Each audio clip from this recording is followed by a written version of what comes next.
आप क्या समझते हैं, अभी आपने गुफ्तगू में आगा तारिक साहब से लेके हसन तारिक साहब से लेके मतलब किस आदमी का जिक्र आपने नहीं किया एहतराम से, इवन उन लोगों का जो एक तरह से जिनके साथ आपका मुकाबला था, भले वो सीनियर थे नदीम साहब या वहीद साहब, मगर आपने इंतहाई एहतराम से उनका जिक्र किया। ये जो एहतराम में और इज़्ज़त में कमी आई है जिसका गिला आप भी कर रहे हैं, ये पहले भी था या अब हुआ है और क्यों हुआ है? ये सारा कुछ जो हुआ है जब रिवोल्ट हुआ अगेंस्ट मिस्टर भुट्टो, वहां से शुरू हुआ है ये।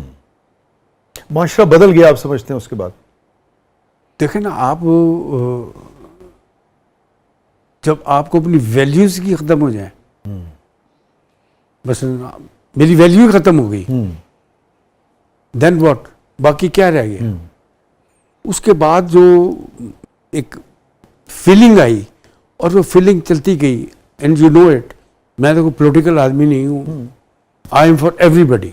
जबर की फीलिंग थी ना जी माशरे में। तो अब ये देखें आपके, अब एवरीथिंग इज बिफोर यू। कोई ऐसी चीज शायद भी जो आप समझते हैं कि काश ये जिंदगी से डिलीट हो जाए या रिवर्स हो जाए?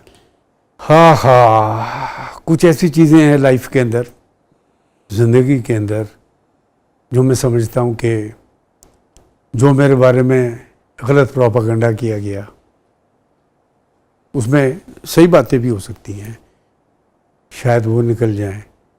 कुछ ऐसी चीज़ें भी हैं लाइफ के अंदर, मिसाल के तौर पे मेरे ऊपर नाजायज़ केसेस बने गए, वो भी डिलीट हो जाए। काश वो ज़माना दोबारा आ जाए,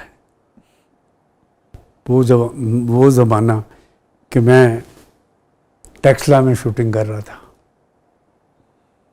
और वहाँ पे नया मैं 72 की बात है, और वो वहाँ पे गर्ल्स कॉलेज की लड़की आई हुई थी, और वो जो कॉन्टिन्यूटी की शर्ट थी उन्होंने लीर और लीर कर दी उसको। और ये डिलीट करना चाहेंगे आप? इसको तो डिलीट नहीं करना चाहूँगा। अच्छा। ये तो मैं अपना खुशी का मंजर बता अच्छा, रहा हूँ। ये कह रहे हो दोबारा हो जाए? दोबारा हो जाए ये कह रहा हूँ। और डिलीट इससे पिछली चीजें जो आपने गिनवाई वो करना चाहिए? जी, मैं चाहता हूँ कि मेरी ज़िंदगी के जो लम्हे ऐसे गुजरे हैं, जो मैं यहाँ से जाता था, कोयटा जाता था, मेरे प्रोड्यूसर तंग आ गए मुझसे कि पता नहीं इसको सज़ा होगी, क्या होगा क्या नहीं होगा। फिर मैं पाकिस्तान छोड़ के चला गया। अल्लाह करे ये भी डिलीट मेरी लाइफ से हो जाए। और सबसे बड़ा पहलू जो है मेरी लाइफ से कि मैं उन लोगों को, उनमें सबसे सरफरिस्त मेरी वालदा हैं और मेरे वाले साहब हैं, हसन तारिक साहब हैं, ये मेरे जहन से किस तरह निकल जाए, लेकिन ऐसा हो नहीं सकेगा। ये डिलीट हो नहीं सकती चीज़ें। ये फरमाइए कि आपने बार बार जिक्र किया अपनी वालदा का, वालिद साहब का, हसन तारिक साहब का, ख़ास तौर पे दीगर लोगों का, ये सब दुनिया से जा चुके हैं।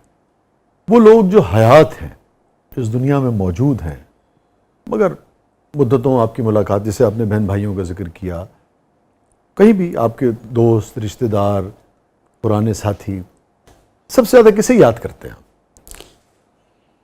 जो मेरे कोलीग्स में हैं, जो मेरे वैसे हैं, असलम परवेज साहब को बहुत याद करता हूँ मैं। प्रिंस को। मेरे एक और दोस्त हैं, वो भी अल्लाह को प्यारे हो गए, जाहिद खान। जाहिद खान, वो आंसू के अंदर थे मेरे साथ। और जो हयात हैं लोग, बड़ा मुझे फील होता है, जैसे नदीम साहब हैं, वो कराची में बैठे हुए हैं, उनको बहुत याद करता हूँ मैं। काश वो लाहौर में होते। और मेरे मिलते रहता हूँ लोगों से, मैं बुलाता भी रहता हूँ, मुझे भी लोग बुला लेते हैं। मतलब वही साहब को बहुत याद करता हूँ, अली साहब को बहुत याद करता हूँ, रानी बेगम को बहुत याद करता हूँ, मतलब दीवा बेगम को बहुत याद करता हूँ, क्योंकि मेरी पहली 5 फिल्मों की हीरोइन वही थी। मेरी पहली पंजाबी फिल्म की हीरोइन भी वही थी। अब्बास नौशाद साहब, हाँ, शुरू में जिन्होंने ब्रेक दिया, उन्होंने। ये बताइए, किसी चीज पे कभी गिल्ट रहता है? जी, होता है, मुझे बहुत ज्यादा होता है। और वो, टू बी वेरी ऑनेस्ट, वो मेरी वाइफ है कि शुरू में चूँकि इतना बिजी रहा मैं, उनको ज़रा प्रॉपर टाइम नहीं दे सका मैं। तो मेरी फैमिली वाइफ है Munazza ji. Shahid, she is very nice, Allah करे सबकी बीवी ऐसी हों। कभी आज तक उन्होंने पूछा ही नहीं मुझे कि किधर से आए हो, किधर जा रहे हो। And I really feel very, और अब तो कुछ सालों से तो बहुत ही ज़्यादा फीलिंगफुल हो गया हूँ मैं, मतलब ज़्यादती हुई है। और आपने कभी उनसे इस बात का इजहार किया? जी, 80% माफ़ी हो चुकी है, 20% रह गई।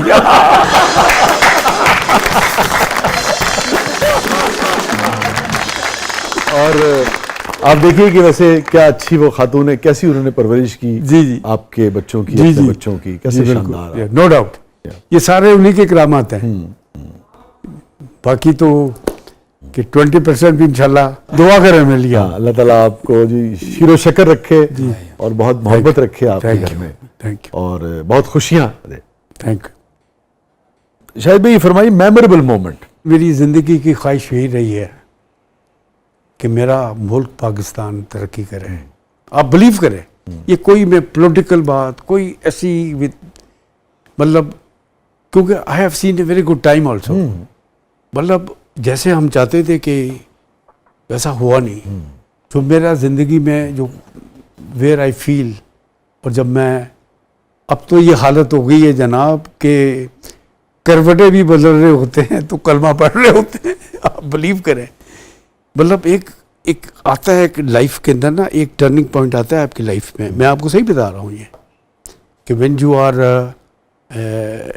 जब आप इस तरफ चलते, कई दफ़ा उखड़े भी, मतलब कई दफ़ा नमाजें छोड़ भी दी, तो फिर आए दोबारा। लेकिन आपका बेहतरीन लम्हा जो है ज़िंदगी का, व्हाट आई फील इज, और आपको जहाँ खुशी मिल सकती है और कहीं दुनिया में नहीं मिल सकती, वो आपका सजदा है, बस दैट्स इट। बहुत बहुत शुक्रिया शाहिद साहब, आपने वक्त दिया। आप पाकिस्तान का, सब कॉन्टिनेंट का, फिल्म इंडस्ट्री का एक बहुत ही गैर मामूली, बहुत ही बड़ा नाम है। करोड़ों आपके चाहने वाले थे, करोड़ों आपके चाहने वाले आज भी हैं। आपने वक्त दिया, आपका हमारे शो में आना हमारे लिए बड़ी इज्जत और तौकीर का बायस है, बड़ी नवाजिश। It's honour for me, I am with you, I am with you, I am with you. Thank you. और जितना आपका ये स्टाफ है, आई एम वेरी थैंकफुल कि इन्होंने इस तरह में पिक्चराइज किया और इतनी मोहब्बत से मिले सब। और मेरी दुआ है कि अल्लाह ताला ज़बरदस्त को और ज़बरदस्त करे।